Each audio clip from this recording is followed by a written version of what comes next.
Buksan po natin ating mga Biblia in John chapter 14, verses 1 hanggang verse 3. Kaya tinatanong ko si Kuya Is kanina kung sino ba isip ng ating Bible reading. So sabi si Kuya Paul, So sabi ko tamang-tama at eksakto. Okay? John chapter 14, verses 1 hanggang verse 3. Okay, babasahin ko na lamang po at sundan nyo na lang ng inyong paningin. Background po nito, ang mga alagad ng Panginoon ay nalulungkot sapagkat ang Panginoon ay nagpahayag ng kanyang paglisan. So para bang nagkaroon sila ng alalahanin, ayaw nilang magkaroon ng sepangs or separation anxiety. So ito yung pangako ng Panginoon. Sabi dito ganito, "Let not your heart be troubled. You believe in God, believe also in me. In my Father's house are many mansions. If it were not so, I would have told you, I go to prepare a place for you. And if I go and prepare a place for you, I will come again and receive you unto myself, that where I am, there you be also." Ay po'y manalangin. Muli, Panginoon, kami po'y nagpapasalamat sa umagang ito. Salamat sa iyong pangako, sa iyong mga alagad, na siyang pangako din po sa amin. Tulungan niyo po kami, Panginoon, na mapagbulay-bulayan po namin ng wasto, ang mga salitang ito, at higit sa lahat ay maisabuhay po namin ang mga panuntunan na amin pong maaring maalala at maisabuhay. Hinihingi ko po, Panginoon, na ang buhay na pinagkatiwala po ninyo ay magbigay lamang po ng tanging kapurihan para sa inyo. Panginoon, hinihingi po namin ang lahat ng ito na patuloy ang banal na Espiritu ang malayang kumilos sa aming kalagitnaan. Ito po ang aming dalangin at samo sa pangalan ni Jesus. Amen at amen. Maaari po tayong maupo. Napakasimple lamang po ng title ng message po natin today, When We All Get to Heaven. Yan. That is the title of a hymn, which is madalas po natin kantahin yan. Di ba? When We All Get to Heaven. Now, marami sa inyo ang nagtatanong or di naman kaya somehow meron kayong naiisip patungkol sa ating pong pupuntahan. But actually, when we talk about heaven or when we talk about our destination as a believer in Christ, heaven is not a place. Okay? Hindi po ito lugar na patutunguhan ng isang mananampalataya. Or sabihin natin, our destination is not a place, but our destination is to a person. Ulitin ko, our destination is not just a place, but rather our destination is to a person. And that person, wala nang iba, our Lord Jesus Christ. Amen? Mga kapatid, hindi ko naman sinasabi na hindi tayo pupunta ng langit. Kundi ang sinasabi po natin, mga minamahal, kung bakit po tayo mas excited dapat pumunta ng langit ay hindi lang dahil sa langit. Okay? Kundi dahil kanino? Sa Panginoon na siyang nagligtas po sa atin. Sapagkat aanhin mo ang isang lugar kung wala namang kinalaman doon yung taong meron kang koneksyon. Amen? Halimbawa, kung meron kang kaibigan at pupunta ka sa bahay ng kaibigan mo, hindi ka pupunta doon dahil sa bahay ng kaibigan mo, kundi dahil kanino? Sa kaibigan mo. Kaya nga may enjoy mo ang bahay ng kaibigan mo kasi nando doon yung kaibigan mo. Same thing din po sa Panginoon. Now, marami yung naglalabas ng ideya. And in fact, isa po ito sa nagtulak sa akin kung bakit kinakailangan po natin siyang pag-aralan. Because many have said, ano nga ba ang gagawin natin pagdating sa langit? Hence, ang idea ng isang mangangaral na ito na ang tanging trabaho inside the church na mananatili sa langit, alam niyo kung ano daw? Praise and worship. Okay? So in short, wala daw tayong gagawin sa langit kundi magkantahan. Tama nga naman ba kaya yun? Mga kapatid, alalahanin po ninyo na kapag sinabi po natin ang langit na bayan, wala pa po nakakarating doon. Amen? Wala pa po. Maliban sa ating Panginoon na siyang naghahanda, okay, piniprepare ang langit na bayan. Hence, ang langit na bayan or heaven is a prepared place for a prepared person. Amen? Hindi ho, pag namatay ka, tapos, ayan, alam mo yun, doon pala ma-determine, langit ka ba o impyerno? Hindi po. Kasi dito pa lang sa lupa, malalaman mo na kung pwede kang pumunta ng langit. Sa papaano paraan, Pastor? Kapag inilagay mo na ang pananampalataya mo sa Panginoong Hesus. Ang kaligtasan ay isang pangako na hindi kailanman pwedeng bawiin ng ating Panginoon. Specifically ng ating Ama. Sapagkat since the beginning of time, it is promised to those people na mananampalataya kanino? Sa Panginoon po lamang. So sabi niya, kasi kung ang gagawin natin sa langit, anong gagawin natin? Preaching? Wala nang preaching to. Kanino pa magpipreach? Nasa langit ka na nga. Anong gagawin mo sa langit? Evangelism. Sino evangelize mo? Nasa langit na nga eh. So sabi niya, ang gagawin lang daw natin sa langit, magpe-praise and worship. Kaya nga sabi niya, praise and worship. Kumbaga, ini-elevate niya, yung gawain ng awitan, na yun daw ang pinakamalang gawain. Therefore, the rest, kumbaga para bang less significant na lang kasi yun lang daw yung gagawin natin sa langit. Now, gaano nga ba ito katotoo mga kapatid, mga minamahal? Hindi na ako magpapakatagal. 3 bagay ang nais kong tandaan po ninyo when it comes to our duty or what to do when we all get to heaven. Now, 3 bagay ang nais ko pong iwan sa inyo. Now, habang nandito po tayo sa lupa, when we are gathering together, okay, tandaan nyo ito we are experiencing a glimpse of heaven. Naniniwala ba kayo doon?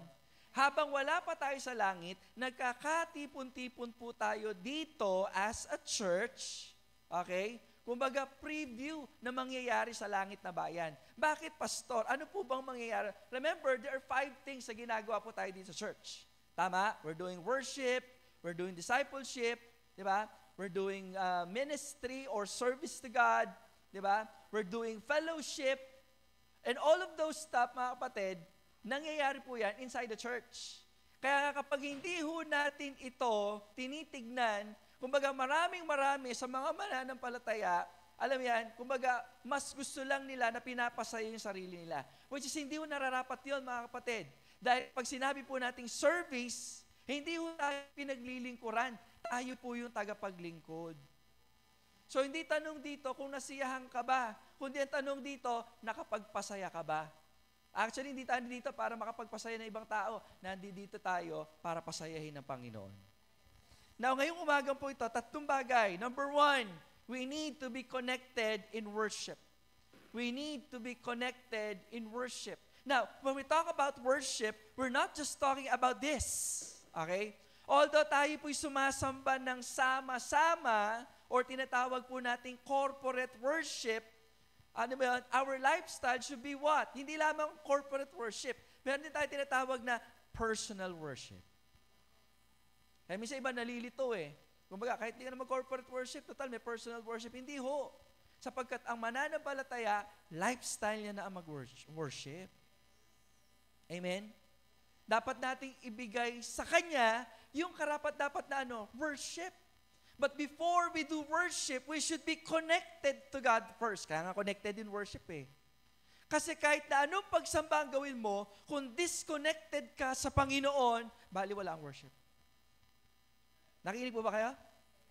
Even in the book of Proverbs, di ba? It is an evil thing to give an offering to God kapag meron ka problema sa iyong puso. Amen? So we should be connected to Him first. So paano natin gagawin yan? Una, dapat may pagkakakilala ka sa Panginoon. Pangalawa, lumalakad ka sa Panginoon. Hindi mo pwedeng magkaiwalay yun. Dapat mas nauna yung muna yun. Ano yun? Makakilala ka sa Panginoon. Pag nakakakilala ka na sa Panginoon, may pagkakakilala ka na sa Kanya, dapat lumalakad ka ng maayos. Kasi hindi matatawag na worship ang walang paglakad ng maayos sa Panginoon. Ang tawag dyan, bribery.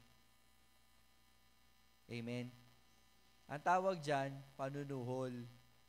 Wala pinagkaiba yan sa dating relihiyon na ginagawa sa worship service, ginagawang panghugas ng kasalanan. Hindi po ganun yun. Kasi when we talk about worship, it's a lifestyle. Romans chapter 12, verse 1. I beseech you therefore by the mercies of God that ye present your bodies a living sacrifice. Why? That's worship. Holy, anong sabi ng Panginoon doon? And acceptable unto God, which is your Reasonable service. That's your worship. Hindi ho matatawag na pagsamba ang buhay na hindi lumalakad ng maayos. Hindi lang ho ito yung pagsamba. Ang pagsamba, hindi lamang Wednesday at Sunday. Ang pagsamba, every day. Okay? Every day. Kaya nga tingnan nyo dyan, huwag kayong mabalisa, sumampalataya kayo sa Diyos. That's connection. Amen? Sumampalataya kayo sa Diyos, sumampalataya din naman kayo. Kanino? Sabi dyan, sa akin. It means all commandments, all the reminders of Jesus, dapat sinasabuhay natin yan. Bakit? Kristiyano tayo. Tagasunod ni Kristo. Amen? And then sabi dyan, sa bahay ng aking ama, maraming silid. Kung hindi ito totoo, sasabihin ko ba sa inyo, pupunta ako doon upang ipaghanda ko kayo ng matitirhan? Okay? And then sabi dyan, at kapag naipaghanda ko na kayo ng matitirhan, ako'y babalik at isasama ko kayo. Di ba ang sarap na pangako? Hindi yung pangako na para bang, alam mo yan, kamot mo. Hindi ho. Pangako yan na sigurado at malapit nang bumalik ang Panginoon. And I believe with all mine heart, mga kapatid, that even though hindi natin pinangahawakan, yung tinatawag nating partial rapture. Ano yung partial rapture? Ibig sabihin, may kukunin na ilang grupo, o di ka, may kukunin lang, yung nag-a-attend lang ng prayer meeting, o di ka, nag-a-attend ng Bread for Life. Hindi yung ganun ng Lord eh. Kaso nga lang, hindi ba mas karapat dapat na maibigay natin ng totoong pagsamba sa Kanya, kahit na wala ho tayong, alam mo yan, recognition ng ibang tao, sapagkat kilala natin kung kanino tayo naglilingkod. And someday, anumang pagod yan, di ba? Anumang sacrifices ang ating ginagawa, i-reward yan ng Panginoon. Bakit? Kukunin tayo mismo ng ating Panginoon. Amen. Did you ever experience na masundo kayo ng isang sikat or kilalang tao? Iba yung pakiramdam. Tama? Pero mga kapatid, tandaan nyo sino yung susundo sa inyo personal? Sino? Si Kristo. Ay, bababa po siya. Amen? Hindi siya bababa dito sa lupa, kundi bababa siya sa alapaap. Bakit? Magkakasalubong. Okay? Kasi there's an event that we are waiting, okay, na hinihintay po natin, na magaganap saan? Sa alapaap. Diba? On the second heaven in which all of us is being what? Rewarded. Bibigyan ng gantimpala ng Panginoon. Why? Kasi nga po, sa ating pagsamba, sa ating paglilingkod sa Diyos, gagantimpalaan po yan. Being connected to God is an important part of our lifestyle. Or it should be an important part of our lifestyle. Mga kapatid, hindi lang ho tayo basta nag-worship service. Ito yung pagkakataon na lagi tayong kumukonekta sa Diyos.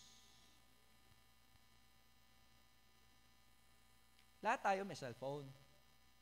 And we understand communication and the barriers of communication. Hindi ka pwede makipag-connecta sa isang tao sa kabilang linya kapag wala kang load. Pag walang signal. Kapag maingay sa paligid. Tama? Tama po ba? Ngayon, every time po ba na nagkakaroon tayo ng corporate worship, are you indeed connected with God? Or wala kayong load? Meaning to say, yung spiritual level natin, hindi maayos. Kaya hindi makakonekte. Minsan, ang interpretation natin, yung prayer ko, nagbabounce lang sa ceiling. Actually, wala nang problema sa Diyos eh. Ang problema nasa atin.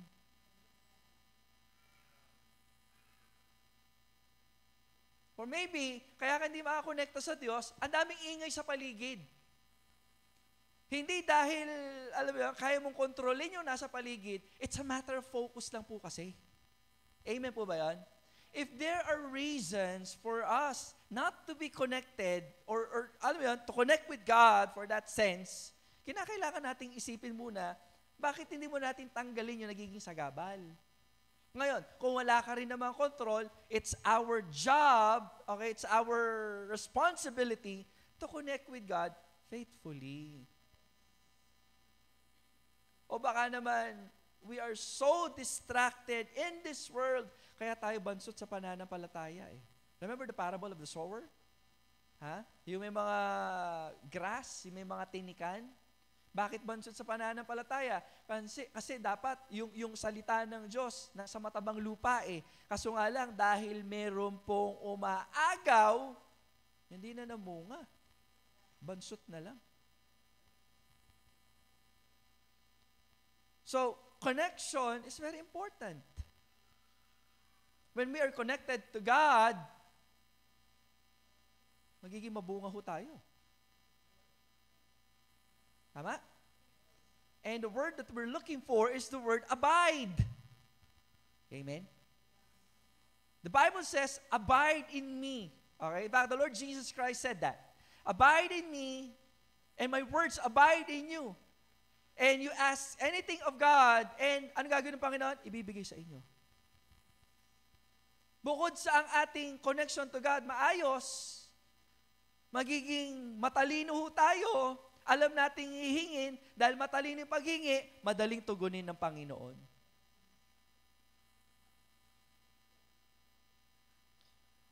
We're abiding to God. Bakit? Gusto natin mas maging mabunga. Abide in me as the branch cannot bear fruit of itself except it abides in what? In the vine. Because the Bible says, for without me, ano sabi ng Bible? You can't do nothing. Wala kayong magagawa. So the first thing we need to understand, habang nandito tayo sa lupa, di ba, hindi pa tayo pumupunta ng langit, practicein na natin ang worship, yung proper worship. Amen? Ibig sabihin, pagdating lang sa langit, doon pa lang natin siya papracticein, habang nandito tayo sa lupa. Amen? Because when we all get to heaven, ano gagawin natin? We will worship God. Kasi minsan, nalilimitahan ang salitang worship sa pag-awit lang. Kaya yun ang nangyari. Kahit sino tanungin mo ngayon na may mababaw na pananampalataya, sasabihin lang, pag pumunta tayo ng langit, wala tayong gagawin kundi magkantahan. Mali po yun. Isa lang yun sa part. Pero hindi yan ang buo. Amen? Amen po ba? Ano gagawin natin? Makikipag-connect tayo sa Diyos. Kakausapin natin ang Lord. Na kung dito, hindi natin siya nakikita. Pagdating natin doon, makikita na natin siya ng mukhaan. Kakausapin na natin siya. And that's worship. By the way, are you talking to God? Nakipag-usap ba kayo sa Panginoon? Minsan kasi pag ginamit natin yung salitang prayer, masyado siyang gasgas. Masyado siyang, alam mo yan, parang kinakailangan. Alam mo yan? Pag sinabi nating connection to God, talagang nakipag-usap tayo sa Panginoon. Kasi ganun ang gagawin natin pagdating sa langit. We're going to talk to Him. What if pakwento sa inyo ng Lord? Sige nga, Darlie, masaya ka ba dito sa langit? Opo, Father God. Anong ginawa mo sa lupa, anak? Kwento mo nga. Sarap, no? Amen? Dennis. Bible school ka, kwento mo nga, ano ba yung... Diba, ang sarap po nun, mga kapatid. Kasi when we all get to heaven, ano gagawin natin? We are connected to God in worship. We need to worship Him. Worship is not limited in singing. Worship is about a lifestyle.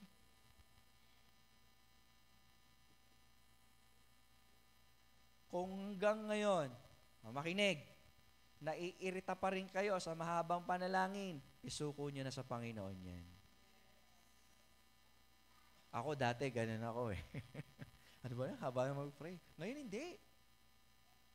Kapag mahabang mag-pray at maayos naman yung prayer, hindi prayer yung problema, yung puso mo. Kasi kung meron man tayong dapat gawin, dapat binababad natin sarili natin sa pananalangin. Maraming nagsasabi, paano kung may bisita? Hayaan nyo sila. Para at least maintindihan nila na mas nakaka-enjoy kausapin ng Panginoon. Ang problema kasi sa mga churches ngayon, naging seeker-sensitive. Dapat appealing sa mga bisita yung worship service. Kaya dapat kulang na nga lang, may taga-masahe. Hindi ho ganun. Dapat makita nila sa buhay ng mga mananampalataya na nai-enjoy natin yung presensya ng Panginoon. Ay magtataka sa worship service natin, may ano yan? Memory verse, sandamakmak na Bible reading. Sabi ko nga sa inyo, di ba? Na bago ang programa ng church at sumesentro po siya saan? Sa salita ng Diyos. We're reading it, memorizing it, singing it, di ba? Explaining it, enjoying it. Kasi yun na yun dapat eh. Kaya hinihintay ko lang si Ating Grace sa December. Isa sa magiging natin, because we are respecting the Word of God, yung naunang King James sa Bible, yung replica lang. Ayan, pag may service, ilalagay natin sa harap. Ibig sabihin, ini-indicate natin, we are respecting, we are living, we are meditating, enjoying the Word of God, mga kapatid. So dapat ganun po siya, mga kapatid. That is an act of worship. That is lifestyle na kinakailangan po nating sa buhay. Kaya lagi yung tanong yung sarili niyo kapag ikaw nabobore na sa mga bagay na spiritual, ang tanong, konektado ka pa ba sa Diyos? Because again, you cannot worship God by being disconnected to Him. Gusto mo maging totoong pagsamba? Kumonekta ka muna sa Diyos. Kasi sayang yung panahon eh. Kasi kung hindi ka sumasamba ng totoo, wala hong blessing doon. Wala ho. Kahit sabihin nyo, matagal na kayo, kapag hindi nyo na na-enjoy at aalis kayo, hindi ho ang Diyos ang nawalan, kayo ang nawalan. At normal nung sa totoong church yun, yung pakonti ng pakonti. Bakit? Ayaw ng mga bagay na spiritual. Nagpapakilala lamang kung ano ang tunay nilang kalalagayan sa Panginoon. Ano yung pastor? Baka di pa sila ligtas. Kasi ang totoong ligtas, may banal na spirito ang nagsasabi, ang nagbibigay ng enjoyment, nag-e-empower sa kanila, nagko-convict sa kanila sa mga bagay na ginagawa nila ay totoo at nakakalugod sa Diyos kasi meron na silang tatak at yan ang banal na spirito. We should be connected in God through worship. Pangalawa, when we all get to heaven, we should be what? Comforted in fellowship. No, comforted in fellowship. Yan. Now, ang susunod naman is what? Fellowship. Kaya hindi ba kayo nagtataka, laging commandment sa atin ng Panginoon, love one another. Tama? Tama ba? Amen? Paulit-ulit yon. Okay? Basahin niyo yung book of John. 1 John, 2 John, 3 John. Why is it John? Because John is what? The disciple of Jesus, na ang title niya, John the Beloved. Okay? Ang natatanging disipulo na present sa crucifixion, si John lang. Kaya kung meron siyang karapatan, o kung meron mang isang tao na may say na mag-topic about fellowship, wala nang iba kundi si John. By the way, siya rin pala sumulat ng Revelation, by the way. Okay? Gospel of John, 1 John, 2 John, 3 John, and the book of Revelation. Nakakatuwa, mga kapatid. Now, what's with fellowship? Diba? Kaya nga, in our Lord's table, anong simbolo ng tinapay? Katawan ng Panginoon. Now, the body of Christ consists of the church. Marami yung parte yan. Tama? Kaya nga, nagkakaroon dapat ng pagkakaisa. Kasi bakit? Pagdating natin ng langit, tayo din naman magkakasama eh. Amen? Tingnan mo yung katabi mo. Tingnan nyo yung nasa paligid niyo. May ayaw man kayo sa mga yan. Okay, ito ang idea. Kung yan, totoong nakakilala sa Panginoon, eternal, kasama mo yan. Amen? Parang di natutuwa, Pastor, ang dami-dami namang tao sa buong sanlibutan mula nung umpisa ang pwede bang hindi pwede yon. Okay, dapat we're united in fellowship. We are comforted in fellowship. Amen?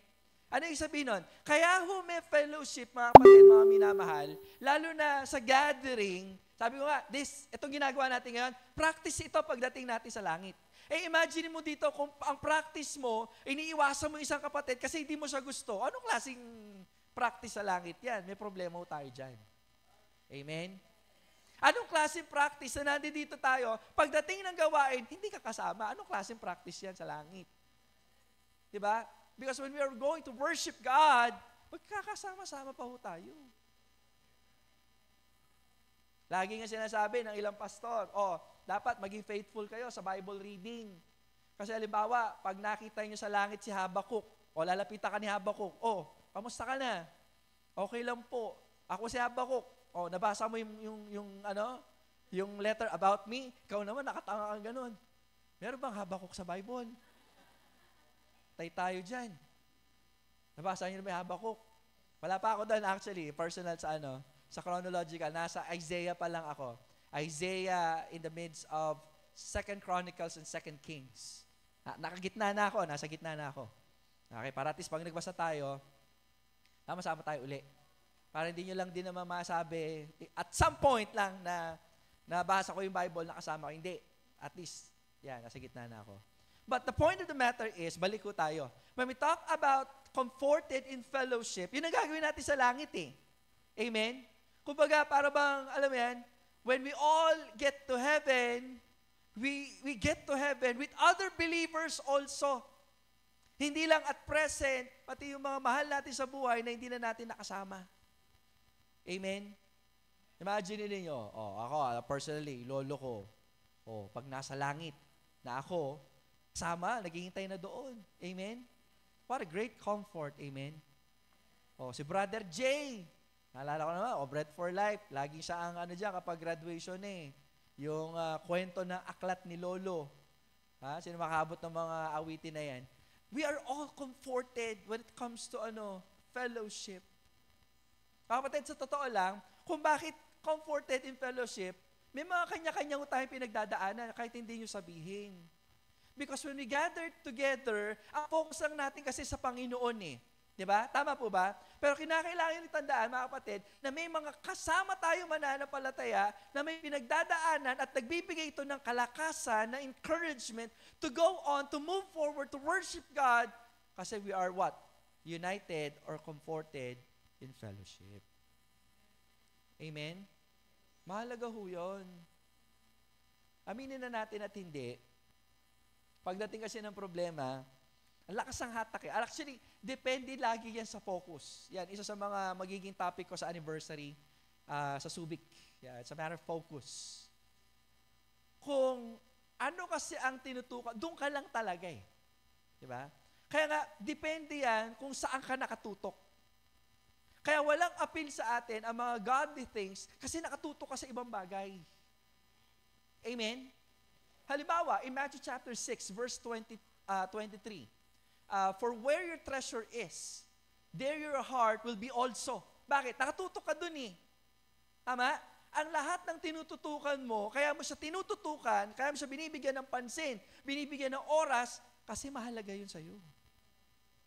Pwede pa nga nating sabihin, yan yung Diyos mo.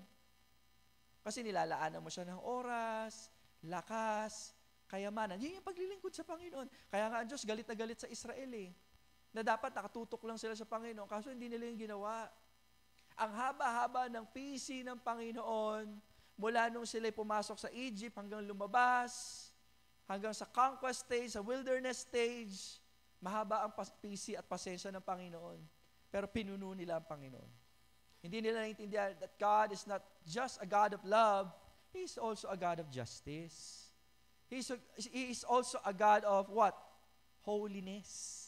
Siya ay Diyos din po ng kabanalan. Kaya nga po, in fellowship, pinapaalalahanan po natin ang bawat isa ng mga ganyang bagay. Amen po ba? Mga kapatid, kung dito, ang practice nyo ng fellowship, puro biruan, hindi ko ganun sa langit. Kasi when we talk about fellowship, we're talking about what? Enjoying one's life in Christ. Ibig sabihin, pastor, kahit sa fellowship, yung relationship pa rin sa Panginoon, opo, ano pag-uusapan ninyo? Sige nga. Amen? Kahit pag-usapan yung trabaho, nakasentro pa rin sa Panginoon. Pag nawala dyan, hindi fellowship ang tawag dyan. Kapag ang fellowship, wala siyang palakasan, paalalahanan ng mga bagay na ating ginawa, delikado ho yan. Sige nga, pakita natin, 1 John chapter 1. 1 John chapter 1, kasi fellowship tayo Okay? Verse 5. Simulan sa verse 5. 1 John 1:5. Ayun, this then is the message which we have heard of Him, sa Panginoon, and declare it unto you. Okay? That God is light, and in Him is no darkness at all. Amen? God is light. Ang Diyos ay ilaw. At anong sabi dyan? Okay? And in Him, there's no darkness at all. Tama ba? Pag nasa liwanag ka, walang dilim. Tama? Actually, meron. Yung anino mo. Pero dahil nakapokus ka dyan, walang dilim. Ano mangyayari? Paano makikita yung dilim sa likod mo? Pag tumalikod ka. Sa liwanag. Nagigets? Nagigets? Nawala ba yung liwanag? Hindi. Nagpalit ka ng focus. Ayun, no? God is light, and there's no darkness in Him. Bakit? He is the light. Siya yung nagpapaliwanag ng lahat ng bagay. Kailan nagkakaroon ng kadiliman? Pag tumalikod ka. Ayun, no? Anino? Hindi ibig sabihin na wala yung liwanag. Nagpalit ka ng focus. So it is important for us to understand that. O, tuloy natin. Verse 6. Okay? If we say that we have fellowship with Him and walk in darkness, we lie and do not the truth. So, ang totoong ligtas, mayroong direksyon ng pagbabago. Hindi ka ligtas pag walang pagbabago. Kung hindi ka ligtas, hindi mo na-enjoy ang gawain, okay lang maging late. Aba, sinasabi mo ligtas ka, pero ngayon late ka, ngayon hindi ka nag-aaten ng gawain, walang pagbabago. Hindi ko sasabing ligtas, hindi ko sasabing hindi ka ligtas, pero palagay mo, anong tawag doon? Hindi naman sa akin manggaling, pero sana may talino ka man lang na maintindihan kung anong kalalagayan meron ka. You enjoy the goodness, okay, the light. And then therefore, yung ginagawa mo, yung direksyon papalapit sa Panginoon, sa gawain ng Panginoon, sa salita ng Panginoon, sa tao ng Panginoon, sa lingkod ng Panginoon. Pero pag hindi mo na na-enjoy yan, tapos sasabihin mo, lumalakad ka pa rin sa liwanag. Anong sabi doon? Sinungaling ka. Dalawa lang yan. Kung bakit hindi mo tanggap. Mali yan o mali tayo. Pero definitely, hindi nagkakamali ang salita ng Diyos. Nagsisinungaling ka. Now, may mga taong magaling magkunwari. Although that's a different case, kasi we're talking about, alam mo, us.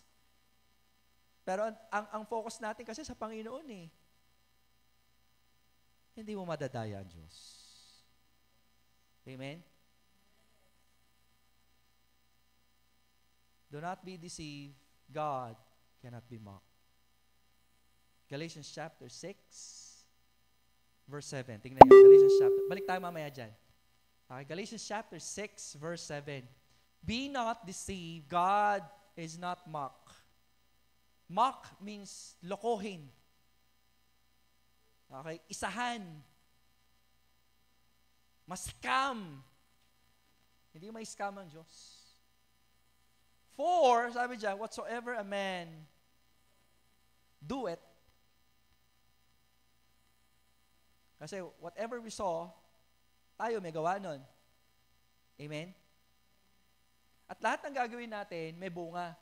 At lahat ng bungang yan, kanino ang ani? Ikaw.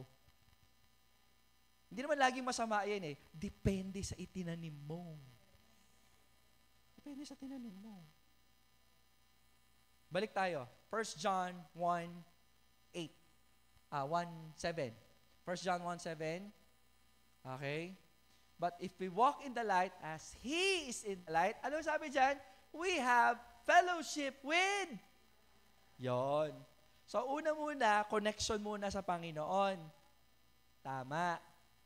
Tama? Pag tama ang connection natin, walk in the light as He is in the light, we have fellowship with one another. Ibig sabihin, we enjoy holy, godly, heavenly, eternal stuff.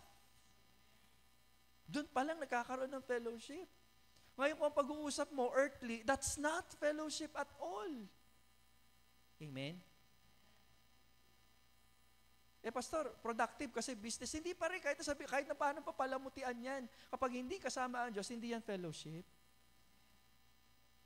Kahit pa sabihin mo sa ikakabuti mo yan, personal growth mo yan, kung wala sa Panginoon, baliwala yan. Kaya nga tumatayo sa pulpit, hindi life coach. Dapat pastor ang tinuturo ang Panginoon lamang at hindi ang kahit na sinong tao. Marami kasing nagpapakilalang pastor, hindi pastor, life coach. Paano kayo yayaman? Paano kayo magiging good feeling sa sarili ninyo? Ingat ho tayo doon. Bakit ingat, pastor? Kasi aminin nyo man at hindi, nakikinig din naman kayo. At kung hindi nyo ingatan ang sarili sa ganitong mga doktrina, kayo ang mapapahamak. Lalo na, hindi naman nagtatanong sa mga pastor. So, ingatan po natin. Basta ang sabi kasi, may panuntunan naman din kasi. As He is in the light, we have fellowship with one another, and the blood of Jesus Christ, His Son, cleanseth us from all. Bakit sinabi yan? Dahil nilinis tayo ng dugo, may paglakad tayo ng may kalinisan at kabanalan. Amen? Huwag nyo nang ilaban yung katuwiran. Pastor, ang pag-inom naman ng alak, nakakabuti sa katawan. Huwag ka na makulit. Kahit kultura pa yan ng Israel, hindi yung kultura ng Pilipinas. May kumontra nga sa akin dyan ang salita ng Diyos, hindi yung cultural. I believe so. Kaso nga lang, kinakailangan mo din siyang tignan. Okay? Kasi sa atin, sa Pilipinas, hindi ho magandang tignan na nakakilala ka na sa Panginoon, meron ka pang association with anything na may alcohol. Amen? Tapos, proud na proud ka pa. Naalala akong ganyan na pastor nagsishare ng gospel sa beer house. Kasi doon daw maraming makasalanan. Hindi naman ako umiinom ng hard drinks Ano lang, ladies drinks. Wow. Ganda ng Pero totoo yon, may gumawa ho nun. Awa ng Diyos, wala na siya. Wala na sa gawain. Bakit? Hindi maganda. Amen? Hindi maganda. Verse 8. If we say that we have no sin, hindi naman ibig sabihin na hindi tayo nakakasali. Okay? Pero, hindi na dapat natin isinasabuhay ang pagiging makasalanan.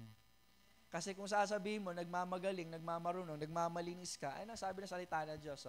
If we say that we have no sin, we deceive ourselves and the truth is not in us.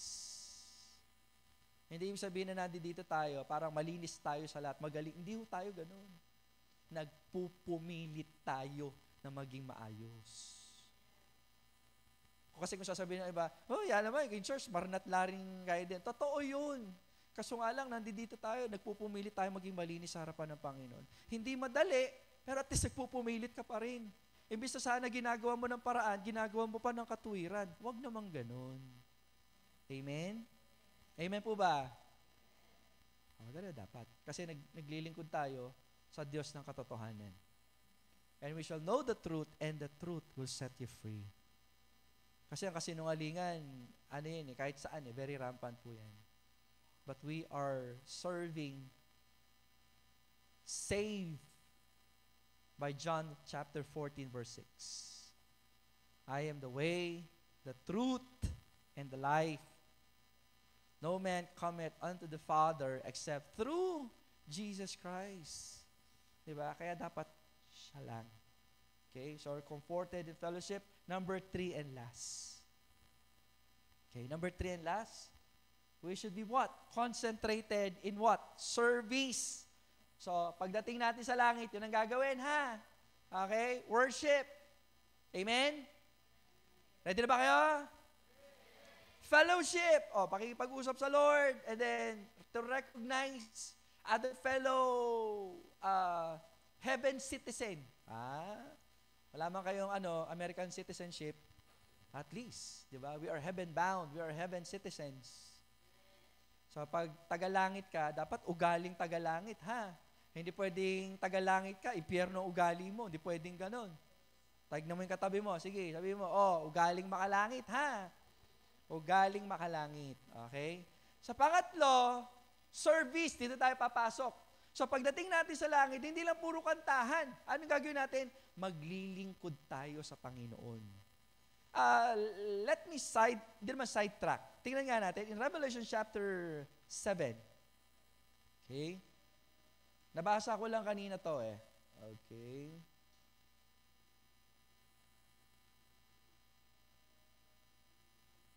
Starting with verse 9. Okay?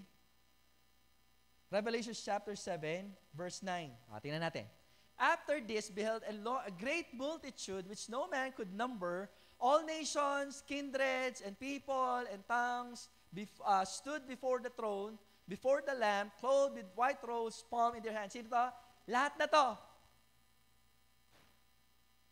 Isa sa dahilan kung bakit gusto kong i-push din ang Bible reading with Kapampangan. Kasi andyan dyan, no? Okay, lahat ng tao haharap sa Panginoon, haharap sa Diyos. With all kindreds and people, lahi, okay, pati language, andyan, yung tongues.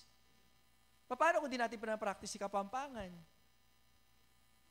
Okay? Siyempre, except kay Tito Alan, dahil sa South yan. Pero alam ko, marunong yan. How about yung mga Kapampangan, lalo ng mga anak ko? Parehas kayong Kapampangan kay, Ima, apoy tatang, pero Ingleserang palaka ang aking mga anak. Okay? Although it's a joke. Okay? Pero kailangan matuto lang. Marunong din naman na sila. Kaso nga lang, yung Kapampangan nila, slang din. Metong. Adwa. Ang mga anak ko talaga. Oh. Okay, tuloy natin. Verse 6. Okay, verse 6. And of tribe of Asher were sealed 12,000. Verse 7. Okay, verse 8. Yung 144 to eh. Verse 9. Ayan. After this, 10 pala yung sinasabi ko. Ba't tayo matras? Okay. And cried with a loud voice, saying, Salvation to our God, which sitteth upon the throne, and unto the Lamb. Verse 11. And all angels stood round about the throne, about the elders and 4 beasts, and fell before the throne on their faces, and worship God. Worship God. Verse 12. Saying, Amen, blessing and glory and wisdom and thanksgiving and honor and power and might be unto our God forever and ever. Amen. Verse 13. And one of the elders answered, saying to me, What are these which are arrayed in white robes? Whence came they? Verse 14. And he said, Sir, thou knowest, alam yan, okay, and have washed their robes and made them white in the blood of the Lamb. Verse 15. Therefore are they before the throne of God. Notice this, serve, okay, serve Him day and night. So, hindi lang aawit, kundi worship, fellowship, service. Kasi serve Him day and night in His temple, and He that sitteth on the throne shall dwell among them. Ano yung background nito? Actually, tumutukoy ito sa mga Christians, specifically, pagkatapos ito ng tribulation period yung mga namatay during that time. They are not the church. Okay? They are tribulation saints, ang tawag po sa kanila. Okay? So, sila yung mga naiwan sa rapture, but they stayed on the faith. Sila may mga napugutan. Ganun yung mga nangyari dito. Grabing hirap na pinagdaanan nila. Okay? Amen po ba? Maliligtas pa rin naman pag may mga naiwan Kaso nga lang, hihintayin nyo pa ba yun? Kung ngayon pa nga lang, ang hirap na, edi mas lalo na sa tribulation, hihintayin nyo pa ba yun? Wag na. Amen? Though, again, yung mga hindi na rapture, you're not part of the church anymore. Wala nang Lord's table nun. Kasi ang Lord's table, ginagawa lang, mula nung namatay ang Panginoon, till death, hanggang pagbabalik ng Panginoon. That's the church. Amen? So, anong gagawin natin? So, balik tayo diyan. Ang sinasabi lang dyan, ganito. Lahat na mananampalataya since the beginning of time, okay, actually not just the church, mula pa ng panahon ni na Abraham. Although they are not the church, iba po sila, okay, church is very specific, tribulation saints are specific. Anong gagawin natin? Maglilingkod tayo sa Panginoon night and day. Amen? Ano kaya paglilingkod yan? Walang sinabi, pero pagdating natin to, malalaman din po natin yan. Alam niyo bakit? Kasi mapapalitan na tong katawan na ito. Ang isip na ito, ang pangunawa, kung paano tayo makipag-communicate, mapapalitan lahat yan. Amen? And the moment that we are changed in a twinkling of an eye, pati isip natin. Sabi ko nga po sa inyo, it's a glimpse. I don't know exactly, pero tayo nakipag-usap verbally. Pero pag napalitan na to, baka pwede na tayo makipag-usap telekinetically. Okay? Yung panahon ni Adan at Eva, na siguro kaya niya napangalanan itong mga hayop na to, kaya niya makipag-communicate even to the plants. Galing, no? Actually, merong ganyan eh. Tita Lana ko ganyan, nakipag-usap sa halaman yun. Okay, kaya huwag kayo tatabi sa kanya, baka sagot kayo ng sagot. Kausap niya, kumusta na? Mamulaklak na kayo eh. Mga ganun. Pero yung sina Adan, kakaiba, naiintindihan nila. Alam mo po ba yan? It's not a deep science actually. Kumbaga, natural lang yon sa mga tao ng Panginoon. Kasi, Panginoon ka, yung mga na imposible, nagiging posible. Ganun yan, pag nasa Panginoon ka din, yung mga imposible, nagiging posible ayon sa kalooban niya. Amen? Amen po ba? So, anong gagawin natin sa langit? We will worship, we will have fellowship, we will serve the Lord. Tatlo lang yan. So, pwede po natin gawin, mga kapatid, mga minamahal. So, ano ngayon ang implication nito? So, lagyan ho natin ngayon. So, when we want to connect in worship, kinakailangan natin maging faithful sa gathering ng Panginoon.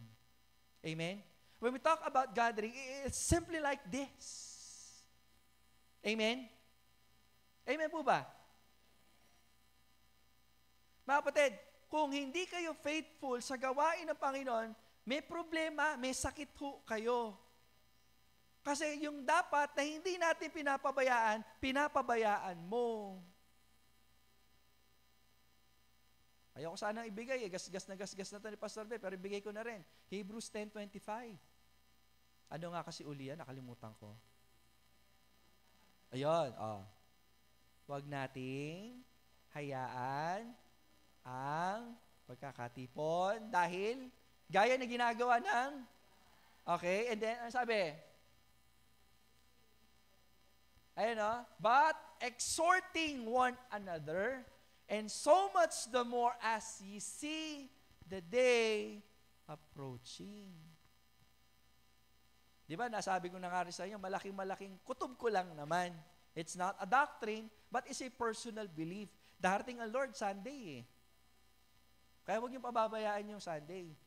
Pero syempre, huwag niyo pababayaan yung Wednesday kasi nga, nakakatulong po yan sa paglago sa pananampalataya. In fact, anumang bagay na spiritual, hindi mo dapat pinapabayaan eh. Actually, kung talaga mahal niyo ang Panginoon, kahit hindi iutos sa'yo, gagawin mo yan naturally. Halimbawa, Facebook, kahit wala mag-utos sa'yo, mag-Facebook ka, 3 hours a day. Walang nag-utos sa'yo, pero bakit mo ginagawa?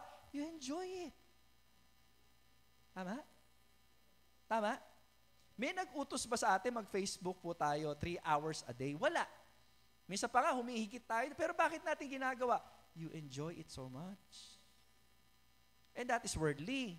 How about heavenly? Colossians chapter 3, okay, verse 2. Anong sabi doon? Dami ko ng verses Okay?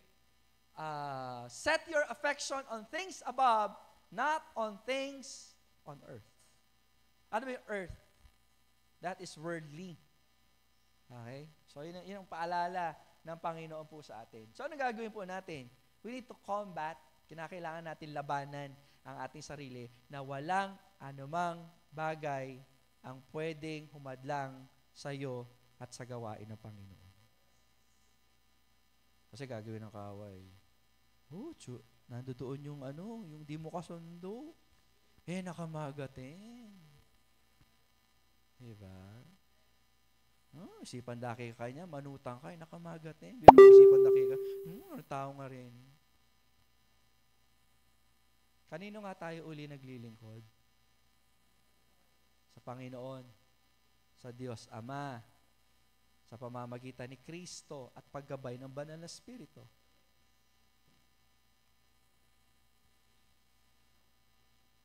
mga magulang, kung naiintindihan nyo kalagahan ng pagtitipon,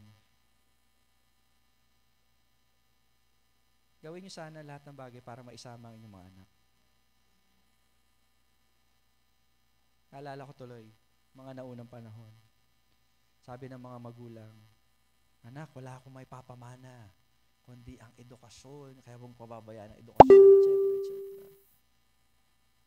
Bakit? Naniniwala tayo na ang edukasyon ang daan sa ikaunlad. Though hindi 100% sure, pero marami sold out sa ganung idea. Bakit pagdating sa gawain ng Panginoon, pag hindi nag-attend, okay lang? Pa, masakit ko bunto. Sige anak, painawa ka pa.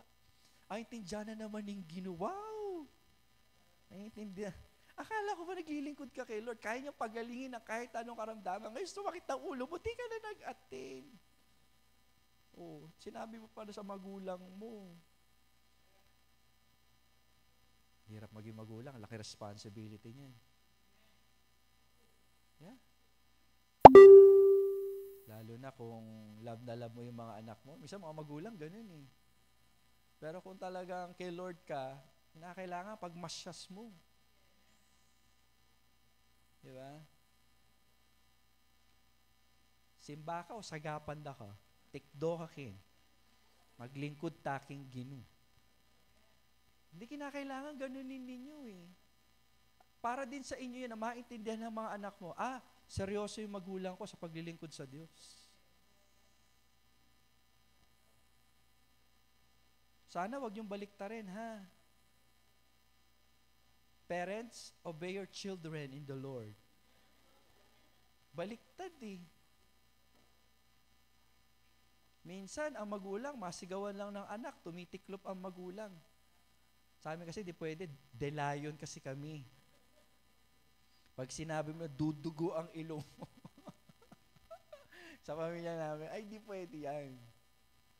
Although, I believe naman, meron iba sa inyo, very soft when it comes to that. Pero at least, gusto mo mag-grow as a Christian, as a parent, may isang area ka na dapat yung pagmamagulang, pagmasyas mo. Lalo na pag sa gawain ng Panginoon, dapat ang tawag dito, hindi mo pwedeng i-compromise. Pag gawain. Sige, sa ibang bagay. Si Darlene nga pagdating dati sa mundo, okay lang pag ginagabi. Ngayon naging Christian?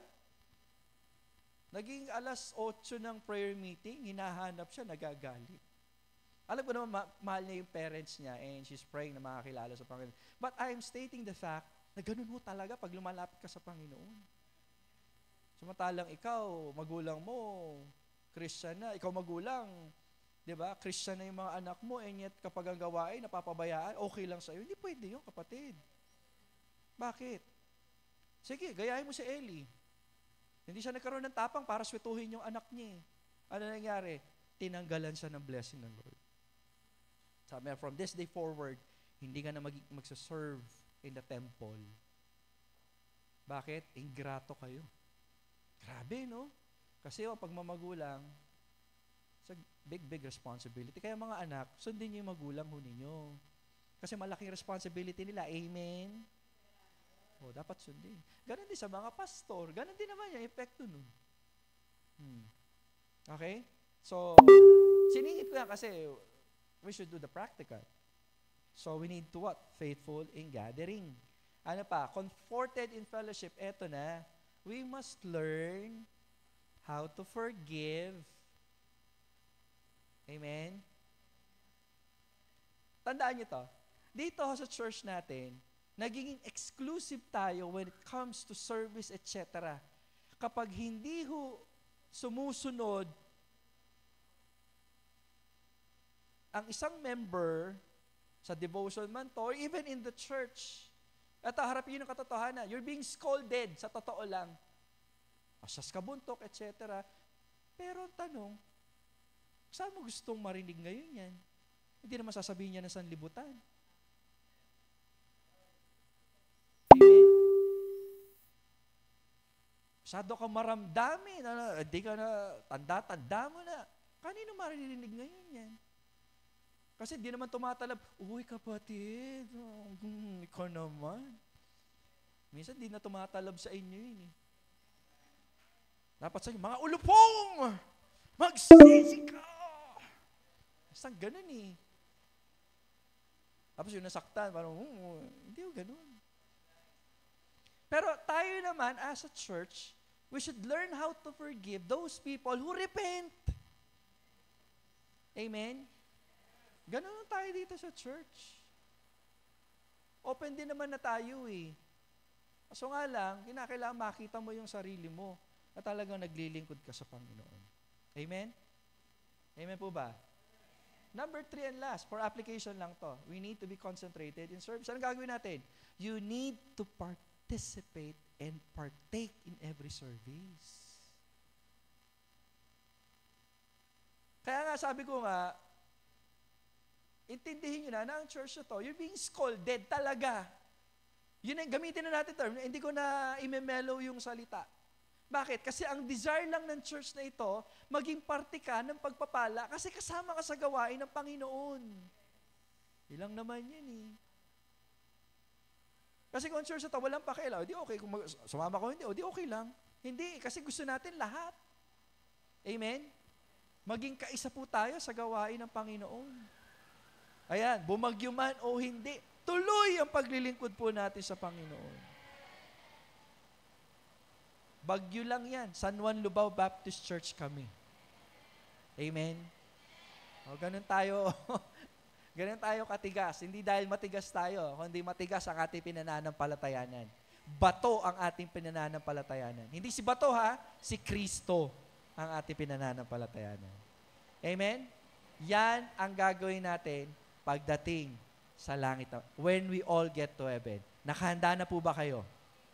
Amen. Tayo lahat ay tumayo. Tayo po'y manalangin. Tayo po'y manalangin. Muli, Ama, kami po'y nagpapasalamat ngayong oras na ito. Salamat, Panginoon, sa patuloy na patnubay. Salamat sa pag-asa, sa kalakasan.